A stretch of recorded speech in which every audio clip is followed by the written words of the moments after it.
is we have the cooperation and support of local law enforcement so that we can do these operations safely, keeping U.S. citizens and others protected and safe. That is not what we have in Minneapolis. And the fact that it's the administration that's being blamed for the utter failure of leadership in Minneapolis is not right, it's not appropriate. Are you saying those officers bear no responsibility, those federal officers who fired 10 shots yesterday bear no responsibility for the death of this 37-year-old ICU nurse?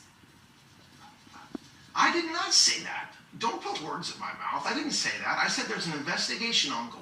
But I said that the story and the narrative around this cannot be just of those officers that were forced to do what they had to do yesterday to keep the operation going as it should go without any support. That has to be the narrative. That has to be what we're talking about. And the fact that the only thing we're talking about is somehow blaming officers, blaming the federal men that were on the scene that day, and not looking at why it happened, not looking at why it's only in Minneapolis that we see this violence. We are missing the narrative and missing what we should be talking about. That's the broader backdrop debate. But let me talk to you more broadly about the actions of federal agents in Minnesota this week.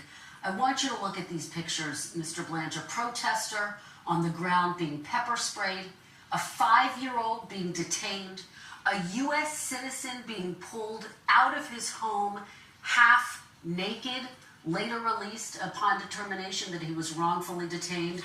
Are federal agents acting humanely, Mr. Blanche? Yes, our agents are acting humanely. Their jobs are very, very difficult. It is a very difficult place to be, going out and trying to arrest these violent felons with no support from local law enforcement, with no support from the governor. Remember, there's a much easier way to do this. When these violent criminals who are here illegally are ready to get out of prison, the mayor could just let us know. We could go get them from prison and deport them.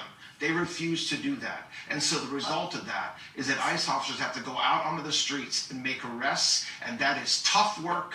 These are very difficult times, and it is something where you see thousands of arrests, and you've identified 2 or 3 things that are pointed to as being wrong or being too aggressive or not being appropriate.